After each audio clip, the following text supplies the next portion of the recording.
Hey, everybody. Welcome to Author Like a Boss with Lauren Tisdale. Lauren writes in multiple genres, from paranormal romance to romantic comedy. So let's get ready to learn how to be an author. Sorry. So obviously you know who I am. I don't think we have time to go around and ask who you are. But they asked me to come to talk about my journey and how I author like a boss, or try to. Especially when I got the email, it's a funny story. I emailed back saying, "Are you sure? Are you sure? Because I do not have the accolades, or am I where I want to be in my journey? And I don't think I'm not a bestseller." And it was like imposter syndrome. It was, "Are you sure?" And getting the email back saying, "Yes, we just want to hear your journey and you didn't stop and your perseverance." So I said, "Okay, I could do that. That seems easy enough." So Paul asked the question, what advice would you give to your younger self? I thought about that question, and I think it would be, get your time management skills under control now. That is a really bad thing for me.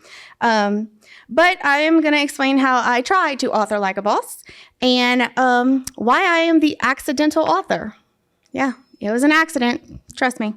So I'm nowhere at the level I want to be. But I think in hindsight, that's why they call it a journey. You're supposed to have bumps. You're supposed to have bruises.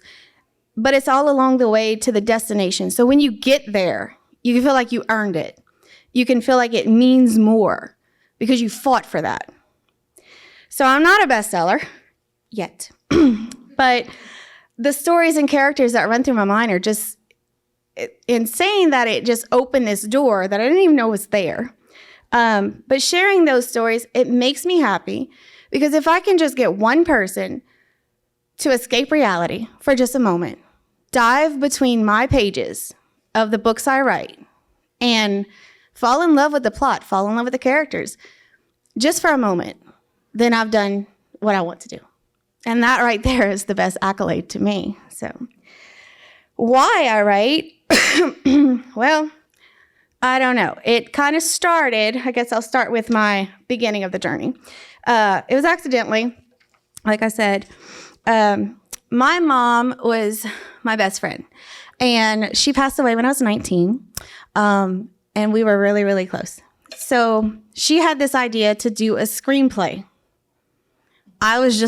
She was just dictating, and I was just typing.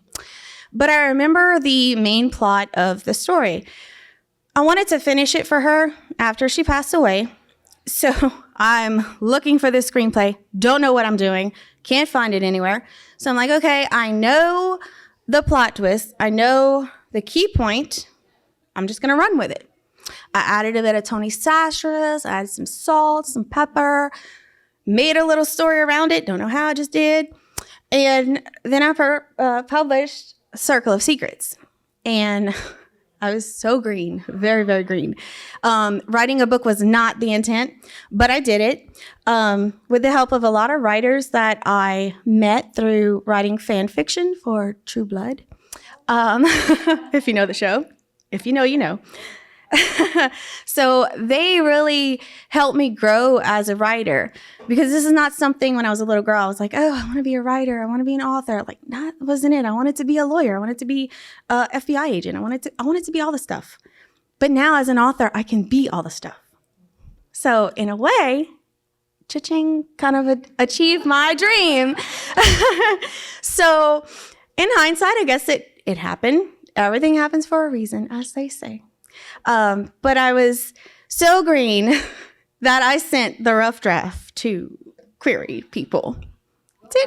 Yeah, that happened. So I got some rejections, and then I got this contract offer.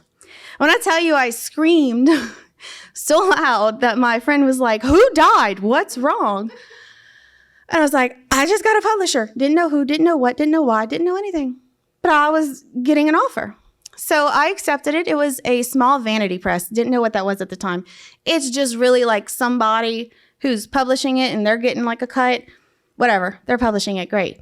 But I didn't have much control over a lot of the things. They gave me an editor. She did okay because I didn't know what I was doing. I was very green. I didn't know what I didn't know. And apparently there was a lot of paragraphs that could have been cut out. I mean, they just went on and on and on. I mean, be descriptive, yes, but there is a thing as too much description, I have learned. So she could have cut those things out. She didn't, but you live and learn. And they gave me 3 revisions on the cover. I told them my vision. Did they nail it? No. It was not it. But when I finally got that copy in my hand, that fresh off the print, first copy in my hand, I said, I did this. I did not stop. I did this. And so that alone, I think, just flung open the doors. It planted this seed that has been flourishing and growing ever since. And it's really heartwarming to know that I can do this if I keep going. So after that, I just kind of sat on it for a little while, didn't do anything. That was in 2013. So by 2015, they told me that they were closing the business. I kept the rights to my story, but I didn't keep the rights to my cover. Thank God. So I had to find a new cover. So from 2015 to about 2018, I was just kind of doing my own thing, not really sure, getting all these story ideas. And I was like, I don't have time to write. So I didn't. But then I was talking to another author who just self-publishes. I'm like, okay, tell me about this. Like, what's the pros, what's the cons? Give me the lowdown. So she explained it, and it made more sense because it's like a business. They really went over all of that so I can cut these things out. Thank you, Paul. So you have to run it like a business. However, you have control over what you want, how you want it, who you hire, all the things. So she recommended a cover artist. I told her the same vision I told the Vanity Press. And the first try, she nailed it. So when she sent me the image, I literally started crying at my son's picnic at school.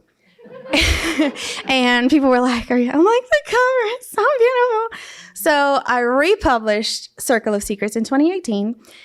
And thus the journey, I guess, really picked up a notch. So the seed that had been planted before that I kind of just wasn't writing, I had always been fascinated with, not per se witchcraft, but like the Salem witch trials. I always loved hearing about that in school. It was very interesting to me, the story and the history of that, because if you really take a step back and look at it, it's, basically using religion in a way to control and also hurt people so that you could take their land. Like, oh, she's a witch. Let me, get them killed and then I'll get their land. That's kind of what was going on. Or they ate bread. I don't really know. It was something like that. But it was an idea of, it came to me, the vision, like, okay, I'm going to sound like a crazy person. I'm sorry. But I saw this scene playing out in my head, and my son was watching Mickey Mouse Clubhouse. It's crazy the things you remember. And Hot Dog song was on, and I'm just sitting there just staring and just watching this. And I was like, okay, no. So I quickly grabbed my laptop, typed it out. It was the prologue. It was a woman burning at the stake, and she met the eye contact of a man who was just standing there, like expressionless, hands at his side, just watching. And I was like, well, what's their connection? Who is that? Like, I want to know more. Even me, I was like, okay, I'm going to flip the page. So I wrote this out, and I described her, the flames wrapping around her like a snake, and all I was like, okay, girl, like, let's go. So it was getting better at the description, but not so much. And I was really proud of that. Didn't edit it, just wrote it. And I felt so much better after. And I let my mother-in-law read it, and she said, you have to write this book. I was like, I know, right? I'm going to get there. So it began as, I wanted to say a standalone novel. Then it kind of happened where it was like a two-parter. So The Awakening, book 1, takes place in Salem, 1693. around the times of the witch trials. And spoiler alert, they were lovers that shouldn't have been lovers, forbidden romances. And there's a lot of curses, betrayal, just a lot of drama, along with some witchcraft. So then book 2, it picks up 300 years later in New Orleans. I mean, why not? It's New Orleans, you know? So I brought it back home and finished the story, and it felt really good. And what'd you know? I've had so many readers, like I didn't even imagine, like local readers mainly. And then I've had ones in England and ones in Texas. They've all said the same thing. I need another book of this series. Like, you need to write a 3rd book. I'm like, a duology is 2 books. So I can't really change the 2 to a 3. So I'm going to make them happy and do a prequel, because there's a loophole. So then I was doing this project just to kind of keep my writer brain going. And it was really cool. Someone was putting together during July, they were going to release 1 book a day, a novella, which is a shorter book. So novella is like 5,000 to 15,000-ish words, very short. Each author was assigned an ice cream flavor. I was like, that's cool. What? Okay, I could do this. So they gave me salted caramel. And I was like, okay, I don't really like that, but I'll wing it. And then the first thing that came to my mind was, oh, there's a salty bride. Why is she salty? It's ideas like that just, and you build off of it. So she's a salty bride because she was left on her wedding day by her fiance, and she went on her honeymoon alone and had an adventure with the bartender, Eddie. And there it goes, salted caramel highway.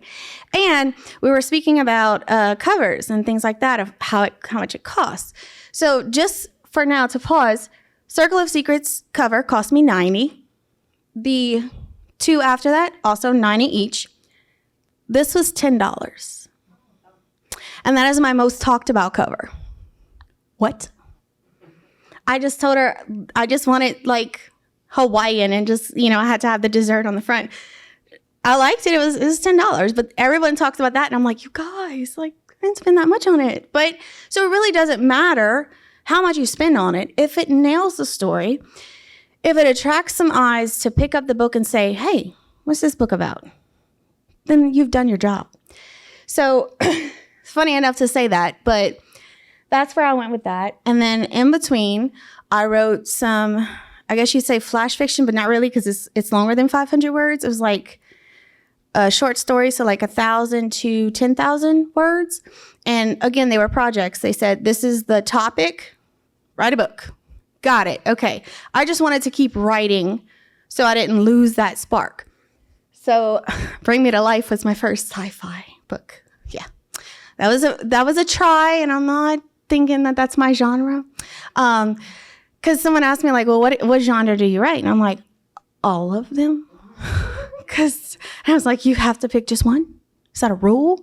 So then I learned that there's a multi-genre author, and I'm like, okay, that's me. Cool. I'm planning a children's book. I just want to write all the stuff, okay? So Bring Me to Life was set in the 1800s, where you had to procure your own body for surgical study in that era. And I just was like, let's just throw a vampire in there. Why not? But it was sci-fi, and I tried it, whatever. The Huntress was another one. It had to be, the topic was a strong female lead. And so I was like, okay, who's a strong female lead? What? I'm like, okay, let's go vampires again. She's a vampire hunter. She kicks butt. Let's do this. And I was really proud of that one because it came up pretty decent. And then the Moonlight Masquerade, that was cool. It was Princess for a Day. And I sat on that for a while, and I'm like, wait a minute. I've been having an idea that I think would fit this. It was a reverse Cinderella story. So it was the male who was like the Cinderella, and the female who's like, well, she was royalty, and her parents gave her 30 days to find love, or they were picking the vile and disgusting lord that she did not want. So that's what happened there. And of course it happens at a masquerade, because who would not want to fall in love at a masquerade? So all these things are happening. And then, but the crazy part is I'll go back a little bit, just a little, and say, while I was editing The Reaping, I was focusing on editing. I am working on editing. But I kept having this reoccurring dream. But not, I wouldn't say reoccurring. I kept dreaming of this one couple. And the first dream I had was very, very heavy, if that makes sense, dramatic. And I don't know anyone like this in my life. I have never met anyone like this in my life. So it took a lot of research. But in a way, I think that's what makes me a great author or writer, because I'm very empathetic.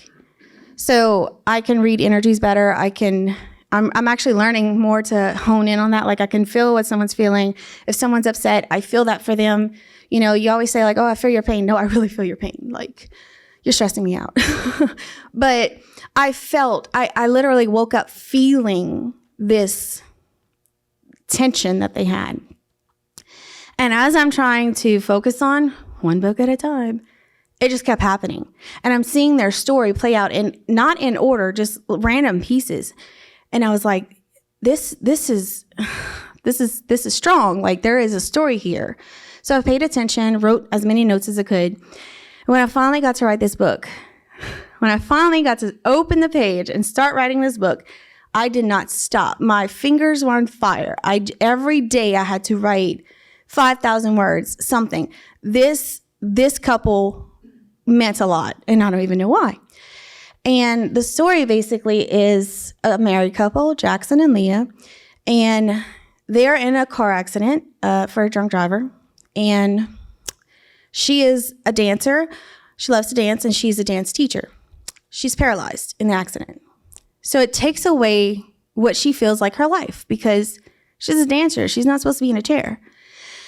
And she feels like he deserves better. He deserves not to have to be her caretaker. And so a lot of their fights was like, especially one of the dreams, and I wrote this in there, she's like, just let me go. Just let me go. Like, move on, find love. Just let me die. And he yelled at her and was like, it's not that simple.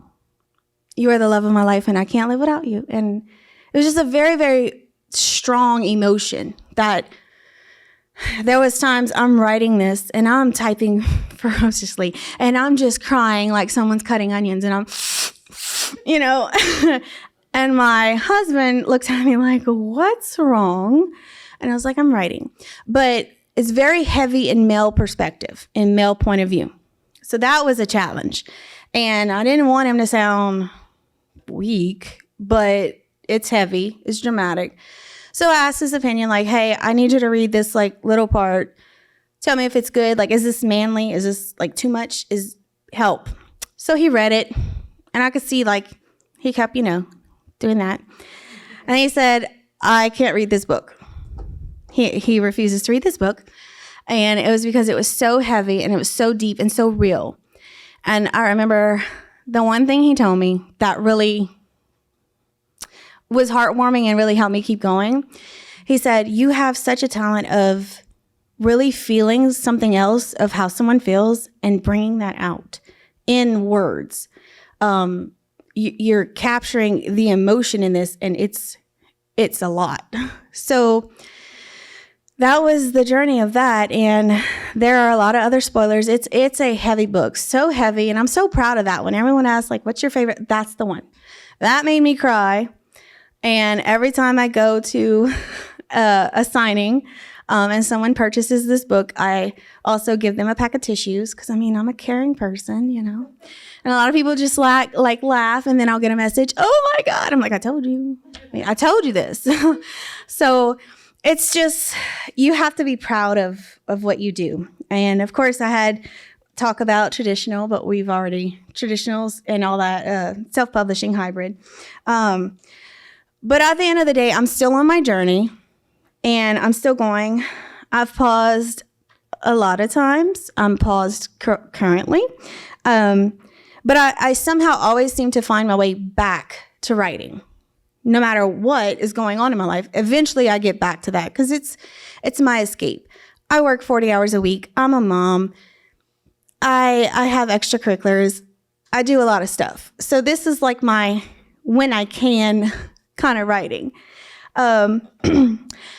But we had a video call with Natalie Bazile. I hope I'm saying her name right. The opening of the festival. And my author friend, Nevaeh, asked the question, what advice would you give to those just starting out? And at the time of this opening, I was going through a very, very hard time. And she said, and I quote, "You have to remember why you love doing what you're doing. Find the joy. Keep your perseverance. Enjoy the journey because it's a long, long road. Obstacles do not define you." And it's hard to admit, but I sat there trying to say, it's just my allergies, but it punched me in the throat, and it was something I needed to hear from her because she was such a joy to watch and listen to and aspire to be like one day. Down to earth, not, overly proud and like, oh, look at me. She was very, very humble. And I want to stay humble. I don't care if I get on Reese Witherspoon's book club. Call me. I want to stay humble, and I don't want to be that person, And I loved and appreciated that she was like that. And, I'm a spiritual person, so I was like, okay, I get it. I needed to hear that. Fine. But it stuck with me. Since then, it has stuck with me. And it was just, she'll never know the amount and the impact she's had unless she watches this. But she really put things in perspective that day. When she said obstacles do not define you, I think that was like the catalyst for the tears.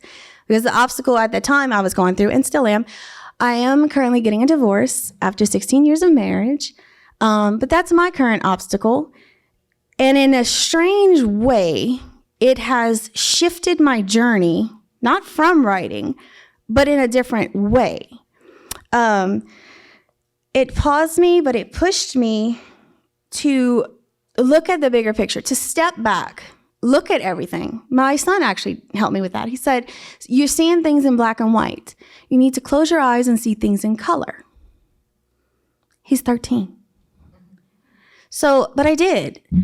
And I really thought, wait a minute, I was just surviving. I was not living. I was not alive. I was just there. I was not enjoying the little things in life. And then I started going to the park more, looking at the trees, sitting there in just the silence and just being in the moment, in somewhere. I wasn't really an outdoor person, but now I kind of like it, and really appreciating and watching sunsets and seeing the colors, appreciating beautiful days, but also appreciating the cloudy ones, because you can't have sunshine all the time. But when it's cloudy, you know that the sun is going to eventually come back out. So the strangest thing, and what I mean by another journey, was that I started journaling every day, which I'm a writer. You would think the journaling would be easy, but before I would write 2 days and be like, I don't know what to write, so whatever. Now I know what to write because obviously I got some emotions I need to get out. And it was the strangest therapeutic thing to do, and it was a way that I could talk to God. I prayed and I wrote the prayer, prayed for my ex-husband, prayed for multiple people. I would write affirmations every day, keep telling myself that I am not where I want to be, but I will get where I'm supposed to be. And so I have to be patient. That's not my strong suit, but I am trying to learn patience. And it's helped me get back into writing, but not writing fiction. I was writing, I guess you call it nonfiction, of I am not good at poetry, but apparently now I am. Sorta. I don't know. I haven't let anyone read it. But it's very raw emotions. My emotions just coming out onto the page. And I would write and write and write and write. And I may not publish it, but I may put together a book of all these things to, if there's if if there's ever anyone in this situation going through something difficult like that, it could help them. Maybe. And if I even help just one person, then hey, I did my job. So, I mean, I even have a working title. So it's coming along in case I do go that route.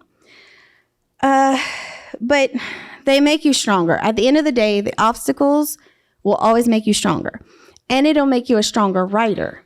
Because the more you find yourself as a person, the more you find yourself as an author. And because I related to myself and it was empathetic to myself for the first time in 36 years, I started to look at it as, this is my self-improvement. This is my self-growth. This is how I'm going to grow as a person and find who I am. I've been married since I'm 19. It's crazy. But you have to find the joy. And that's what I'm trying to do again, because I'm finally finding that joy and just embracing life each day as a new day. Every day, you're getting a new chance to live and a new chance to be better than you were yesterday. So I'm just really focusing on being a good person and just coming into my own. And it's really helped writing these things out. So I talked about that already. I also get the phrase a lot. I don't know if there's any other writers in here. Paul, do you get this often? Oh, you should write a book about my life. If I had a dime for every time I heard that, I would be rich. But I always wonder when they say that. I'm like, well, you should. You really should. I always wonder why they don't. Just sit there and start writing. You don't know what's going to happen. You just sit there and start writing your life. Let it take off. The hardest parts of growth and acceptance of this new path in life is you have to be honest with yourself and really look at yourself in the mirror and dig very, very deep. Not on the surface, but deeper. And when I did that, I started learning like, oh, okay, this is a new way of looking at things. And so I found that very therapeutic. I'm sorry, I'm repeating myself. Hold on. But there is no reason you should not start writing. Just because you don't know how or what to do. Listen, I've been doing this for quite a while off and on, and I still don't know what to do. So it's one of those catch-22s. But then you'll get like, well, what do I write? Well, the answer to that is think of an idea. What would you want to read? What kind of dynamic would you want to see in a book that you don't see? You take that and you run with it. And the only thing sometimes you can do is just sit there with pen and paper or a laptop and just start writing. Write a sentence. It doesn't have to make sense, but I guarantee you, once you start, you will not be able to stop. It is like addictive. You will fall in love with your story and your characters that have come into life that you never knew existed, and you will want to keep going. Then especially when you get to, you've made it as a writer, when you get these really great ideas at the most inconvenient times, like when you're driving or when you're at work or when you're just like taking a shower, you get these ideas, but you can't write them down. So you're forced to remember them, and you don't. Not like I know anything about that though. But I've learned also in this journey that there are a lot of self-published authors who want to help and want to watch you grow and flourish. There are some that do not. I ran into that before. But there's so many Facebook groups support, like self-publishing, like author support. You just Google author support or self-publishing support, and I'm telling you, there's going to be tons of them. Whether you want to write to market, to make money, writing for a hobby, there's like a 20K book group or something, like showing like what they did. They'll tell you what they did, how they did it, and that their gross was like $5,000 that month. And I'm like, what? No, I can't do that because, well, right now I'm working 40 hours a week. I don't have time to do that. But it's really interesting to see their process and how they accomplish that. And it's really nice to see people want to help others. They're not trying to just be like, oh, I don't want to help you because you're competition. But I have a mentor, Miss Monique Orgeron, and she's actually a local author as well. Hopefully we can get her at one of these things because she is very insightful, just saying. She has taken me under her wing and she's taught me a lot in the last couple years. But she mainly focuses on it as a business. This is her umpire. This is her business. This is her name. So she takes it very seriously and she has a lot of insight on the business aspect of how to turn this passion into a profitable business. And it's I'm in awe of her because I don't have time to do that right now. I work 40 hours. But these are some of the things I've learned so far in my journey that I'll, touch on. As much as we like to say, don't judge a book by its cover, we do. And let's be real, we do. Something just the cover's like, I don't know, I don't think I'd like it. You don't really pick it up. You don't. So if you have a cover that's eye-catching, and maybe one of these covers that I absolutely love, you'll absolutely like, no, that's not my kind of book. And that's okay. But you need to try to research that. I think Juliet said that. Research your genre, see what the covers look like. Sometimes it's the most simple thing, $10. Sometimes it's just simple abstract art that captures the story in a different way. So you just have to kind of keep that in mind. What kind of cover will draw someone in and make them wonder, what's this about? So you have to choose your team wisely. So if you're a self-published author, you're the boss. You have to hire everyone. You're going to need an editor. You're going to need a formatter, a cover artist, promotion team, proofreader, alpha and beta readers. Yes, it's overwhelming. It's a lot of people. So it can cost a lot of money. Now, of course, me personally on my journey, I am booking it with a budget. So I'm going to, look for the budget areas and try and use coupons and stuff. That is me. But also know who you're putting into your business because this is your name. This is your books. So you have to trust that person. And the crazy thing about this is because it's a business, all of the money I spend towards my cover, my editor, driving to and from author signings, the books I buy for author signings, they're all tax deductible. So winning, it helps your profit loss. But make sure once your book is pretty much ready to publish, you copyright the book.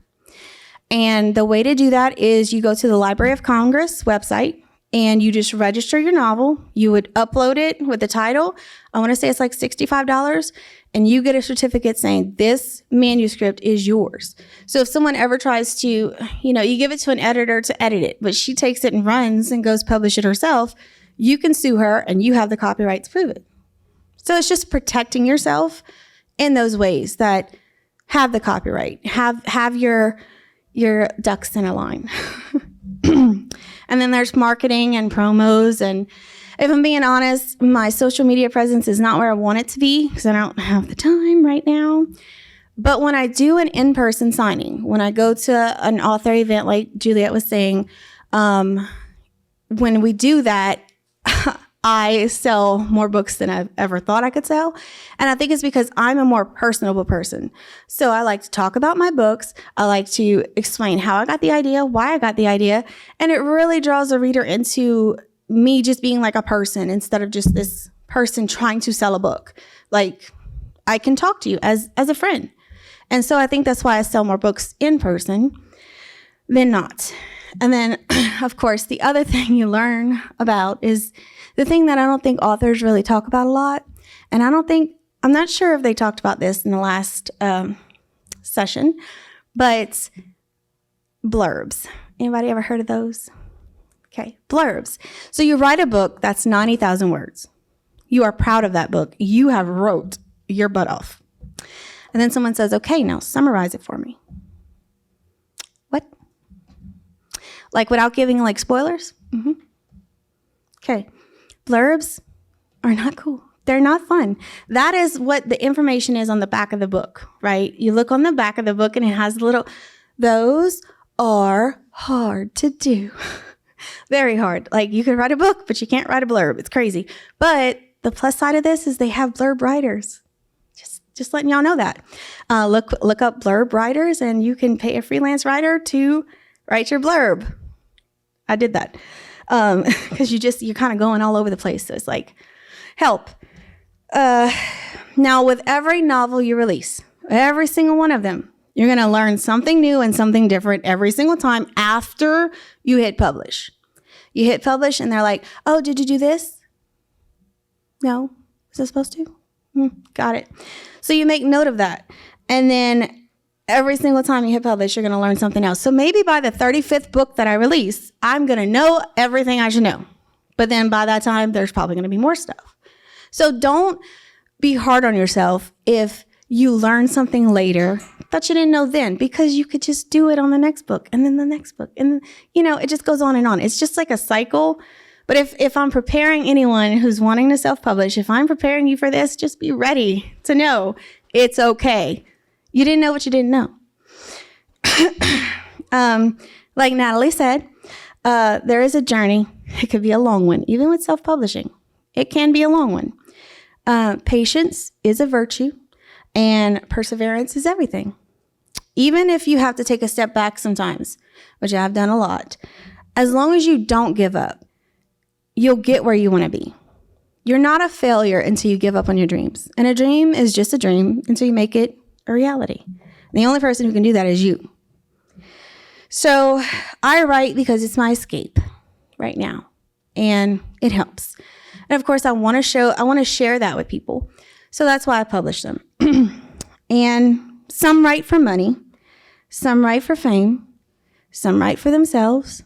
And some write just to write. And you don't have to pick just one of those. You can pick all of them. You can pick one. But you are the writer. You are in control of it. But the only way to be a writer or an author is simple. It's very simple. It's 2 words. Start writing. So, any questions?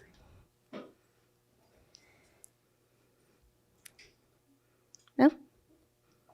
Processes? Anyone want to hear processes? I have a question about the blurb. I've never really heard basic.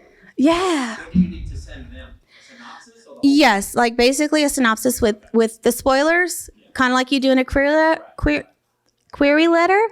And then they'll kind of do it for you, which also you can get people to write your query letters. I'm just saying. You can get people to write anything for you, honestly.